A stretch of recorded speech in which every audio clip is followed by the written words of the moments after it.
Assalamualaikum warahmatullahi wabarakatuh. Hari ini kita akan mendalami mengenai algoritma RCFS dan SCF.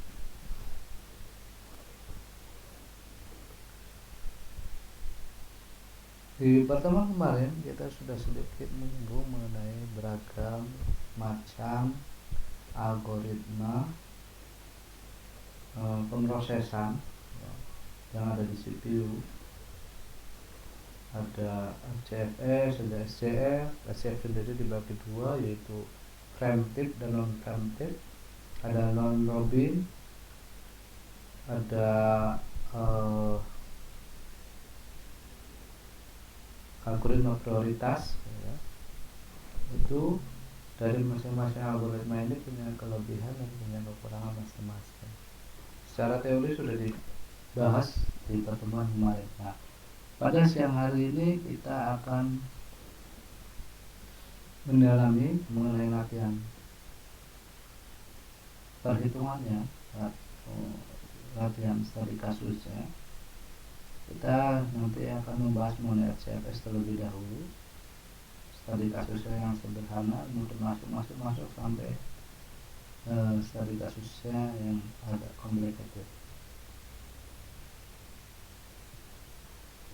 Sedikit mengutip yang kemarin, bahwasanya algoritma RCFS itu adalah algoritma penjadwalan yang dianggap paling sederhana. Kenapa? Karena algoritma ini hanya menegaskan bahwasanya siapa ya proses yang datang terlebih dahulu, maka itu yang harus dieksekusi sampai proses itu selesai.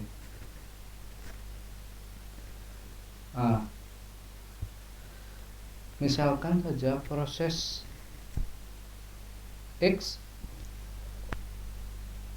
punya waktu eksekusinya, namanya waktu eksekusi 50, maka proses X ini di algoritma RCS ini itu ya 50 itu harus diselesaikan baru mengeksekusi proses-proses berikutnya.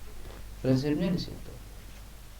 Kalau ada proses tiba pada waktu yang bersamaan, maka pelayanannya dilaksanakan berdasarkan urutan dalam proses antrian.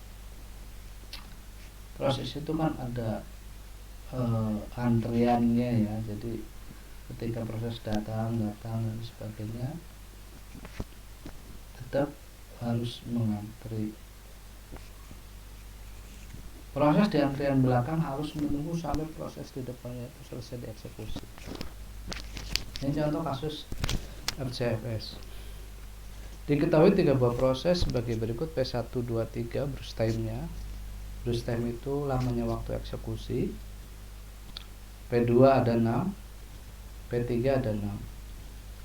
Karena di sini tidak diketahui waktu kedatangannya, maka waktu kedatangan itu dianggap sama semua, yaitu 0. Maka untuk menjawab soal di atas, pertama yang harus dilakukan apa?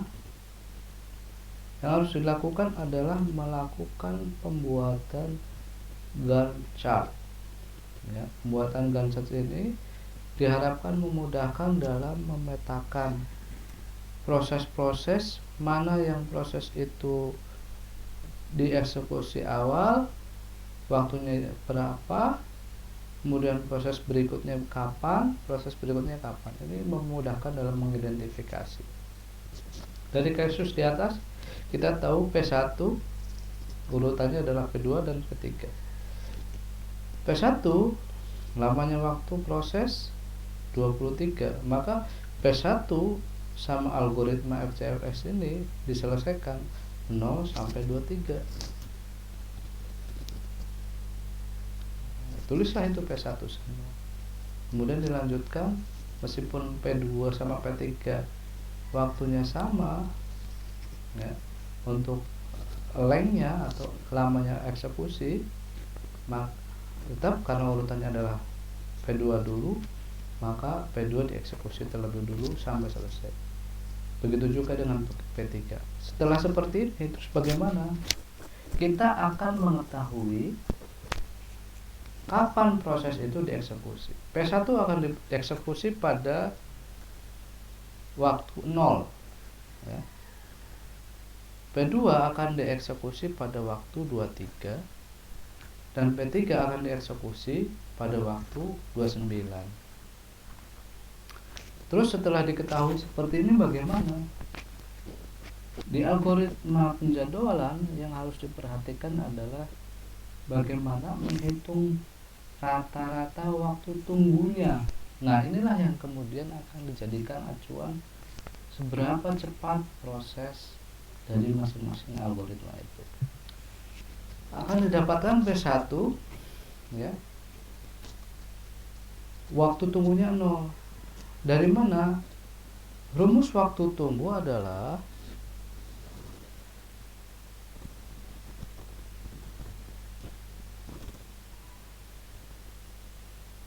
waktu eksekusi dikurangi waktu tiba.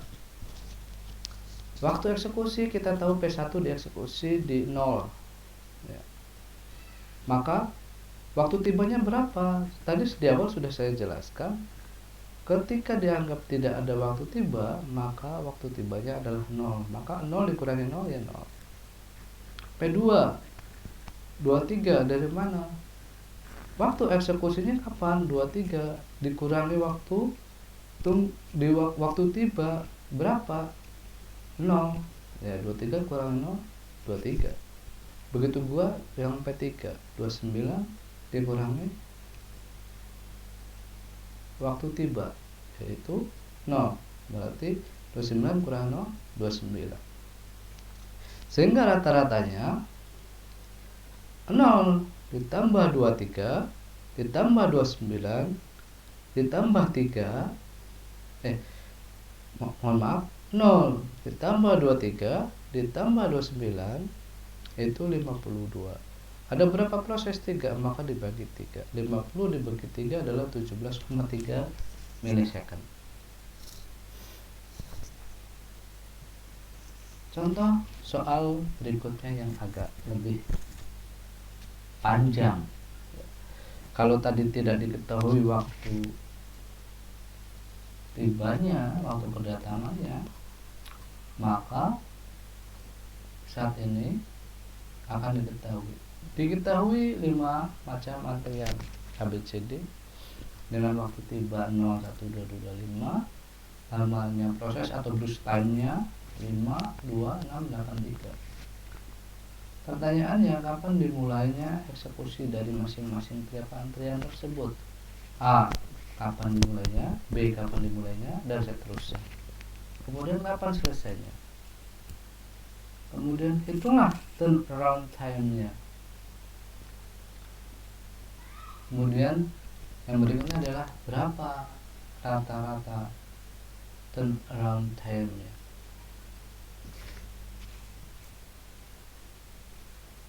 Kita tahu rumusnya adalah turnaround time atau TA-nya, yaitu waktu tunggu, ya, waktu tunggu ditambah lama eksekusi.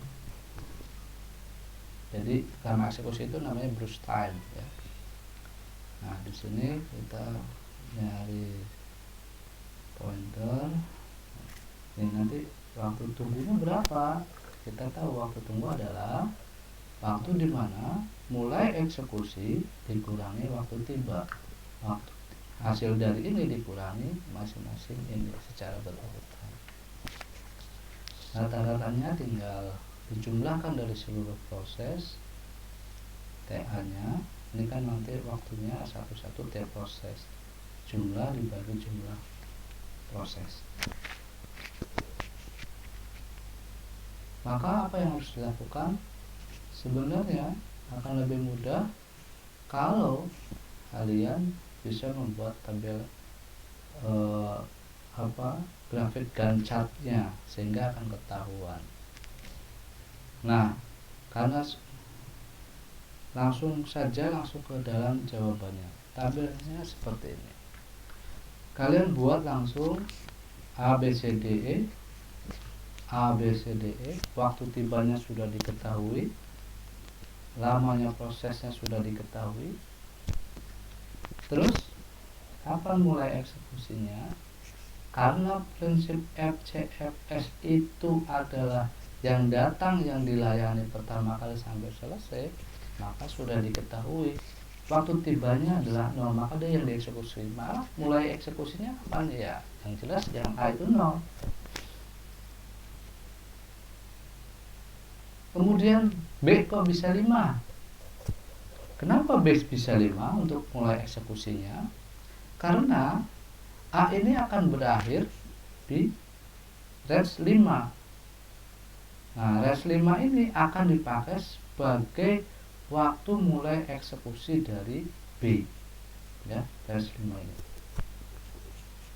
Di range 5 ini berasal dari angka 5 ini berasal dari lamanya waktu eksekusi dari A. Itu kan berarti kalau di Gantt chart kita ganti yang lain saja.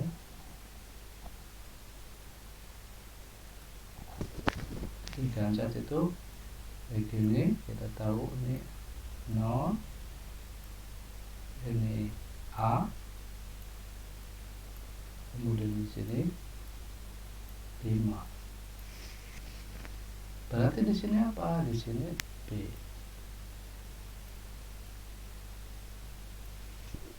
Ya.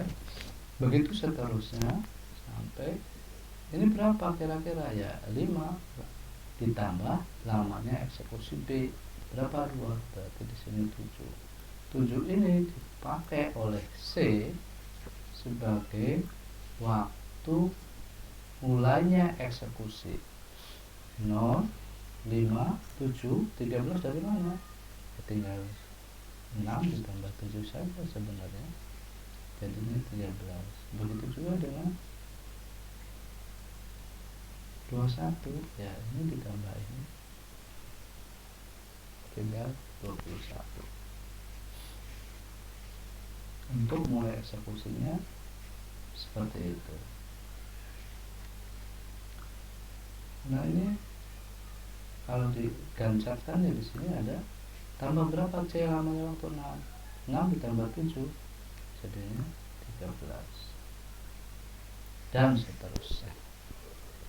Kemudian berikutnya, kapan mulai eksekusinya?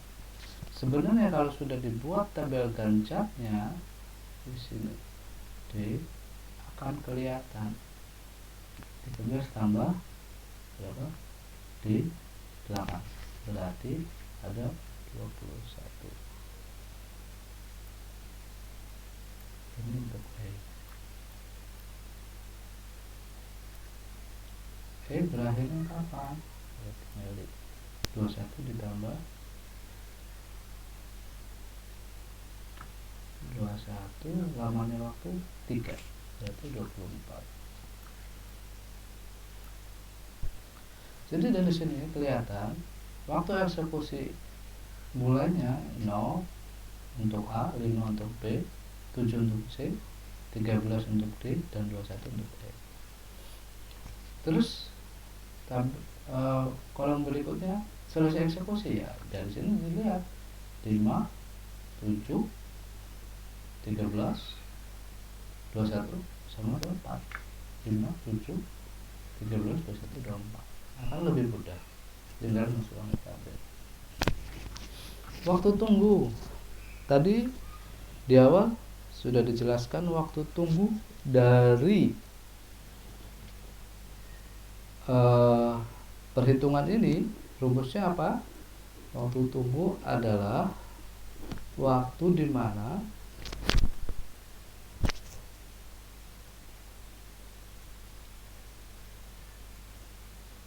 waktu mulai eksekusi dikurangi dengan waktu tiba. Nah, ini. Waktu mulai eksekusi waktu mulai eksekusi dikurangi waktu tiba. Mulai eksekusinya 0 dikurangi waktu tiba 0, jadinya waktu tunggunya 0. Mulai eksekusinya 5 kurangi 1 4, 7 kurangi 2 5, 13 kurangi 2 11, 24 21 kurangi 5 16. Jadi rata-rata waktu tunggu kalau tadi ditanyakan berapa, kalau nggak ditanyakan ya nggak usah dijawab, tapi kalau ditanyakan ya 0 ditambah 4 ditambah 5 ditambah 11 ditambah 16 dibagi 5, itu rata-rata waktu tunggu. Kemudian turnaround time-nya, bagaimana cara menghitungnya? Yaitu waktu tunggu ditambah lama eksekusi. Ya, waktu tunggu ditambah lama eksekusi untuk menjawab. Waktu tunggu 0 ditambah 5 5, 4 ditambah 2 6, 5 ditambah 6 11, 11 ditambah 8 19, 16 ditambah 3 19. TA nya didapat untuk A adalah 5, untuk B 6, untuk C 11, dan untuk D 19, untuk E 19 juga. Berapa rata-rata semuanya?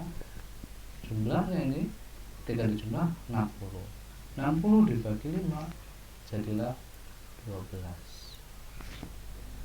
Itu untuk proses perhitungan yang ada di algoritma penjadwalan FCFS. Sekian, terima kasih. Assalamualaikum warahmatullahi wabarakatuh.